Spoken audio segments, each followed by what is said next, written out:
1000 രൂപയുടെ 18 മാസ തവണകളും സ്കീം 2-ൽ 2000 രൂപയുടെ 15 മാസ തവണകളുമാണുള്ളത്. ഓരോ മാസവും നറുക്കെടുപ്പ്. വിജയികൾ തുടർന്ന് പണമടയ്ക്കേണ്ടതില്ല.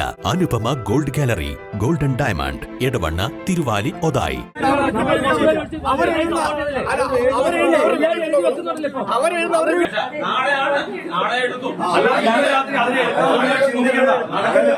ജനവാസ മേഖലയിൽ ഇതിനെ തുറന്നുവിടാൻ പറ്റില്ല. നിങ്ങൾ ഒന്നെങ്കിൽ ആനപ്പന്തിയിൽ സംരക്ഷിച്ചു, അല്ലെങ്കിൽ മറ്റേ കൊമ്പനെ പറഞ്ഞതുപോലെ തമിഴ്നാട്ടിൽ എവിടെയും കൊണ്ടുപോയിട്ടു. പ്രതിഷേധം, ചർച്ച, വീണ്ടും പ്രതിഷേധം. തീരുമാനമാകാതെ ചർച്ച പിരിയൽ.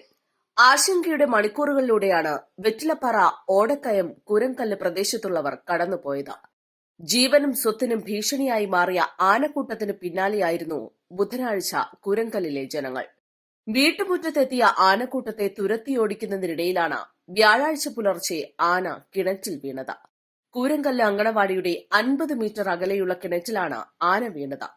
വിവരമറിഞ്ഞ് ആളുകൾ പ്രദേശത്തേക്ക് ഒഴുകിയെത്തി. ഒപ്പം അടങ്ങാത്ത പ്രതിഷേധവും. ആനയെ കിണറ്റിൽ നിന്ന് പുറത്തെടുത്തോളൂ, പക്ഷേ ഇവിടെ കാട്ടിൽ മേയാൻ വിടരുത്, എവിടേക്കെങ്കിലും കൊണ്ടുവിടണം. ഇതായിരുന്നു പ്രദേശത്തെ ജനങ്ങളുടെ ആവശ്യം. ഇതിന് കിണറ്റിൽ വെച്ച് തന്നെ മയക്കുവെടി വെക്കണമെന്ന ആവശ്യവും ഉയർന്നു. ഇത് അംഗീകരിക്കാൻ വനംവകുപ്പ് തയ്യാറായില്ല. ഇതോടെ പ്രതിഷേധം തുടങ്ങി. ജനങ്ങൾ തടഞ്ഞതോടെ രക്ഷാപ്രവർത്തനത്തിനെത്തിച്ച മണ്ണുമാന്തി യന്ത്രത്തിന് പ്രദേശത്തേക്ക് എത്താനായില്ല.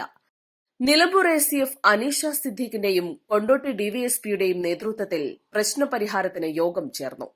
കിണറ്റിൽ നിന്ന് പുറത്തെടുത്ത് ആനയെ വാഹനത്തിൽ കൊണ്ടുപോകണമെന്ന നിലപാടിൽ നിന്ന് മാറാൻ നാട്ടുകാർ തയ്യാറായില്ല. ആനയെ പുറത്തെടുത്ത ശേഷം ആരോഗ്യസ്ഥിതി അനുസരിച്ച് കാര്യങ്ങൾ ചെയ്യാമെന്ന് വനംവകുപ്പ് അധികൃതർ അറിയിച്ചു. യോഗം പരിഹാരമാകാതെ പിരിഞ്ഞു. ആനയുടെ ആരോഗ്യസ്ഥിതി വഷളായി. പലതവണ ആന ദുരിതം വിതച്ചിട്ടും വനംവകുപ്പ് ഇടപെടാത്തതിലുള്ള പ്രതിഷേധമായിരുന്നു ജനങ്ങൾക്ക്. പ്രതിഷേധം കനത്തതോടെ പ്രദേശത്തേക്ക് കൂടുതൽ ആളുകൾ എത്താതിരിക്കാൻ പോലീസ് റോഡ് തടഞ്ഞു. ഇത് നാട്ടുകാർ ചോദ്യം ചെയ്തു. 4:45 പെരിന്തൽമണ്ണ സബ് കളക്ടർ അപൂർവ ത്രിപാഠിയും സ്ഥലത്തെത്തി. ആനയെ കൊണ്ടുപോകണം, ജോലിക്ക് പോകാൻ പറ്റുന്നില്ല. രാത്രി 9 മുതൽ പുലർച്ചെ 6 വരെ റോഡിൽ ആനയാണ്. പുലർച്ചെ 6-ന് കാട്ടിൽ കയറ്റിയാൽ രാത്രി 9 ആകുമ്പോഴേക്കും വീണ്ടും ആനയെത്തും. ഞങ്ങൾക്ക് ജീവിക്കാൻ പറ്റുന്നില്ല, മക്കളെ പഠിക്കാൻ പറഞ്ഞയക്കാൻ പറ്റുന്നില്ല. ഇതായിരുന്നു ജനവികാരം.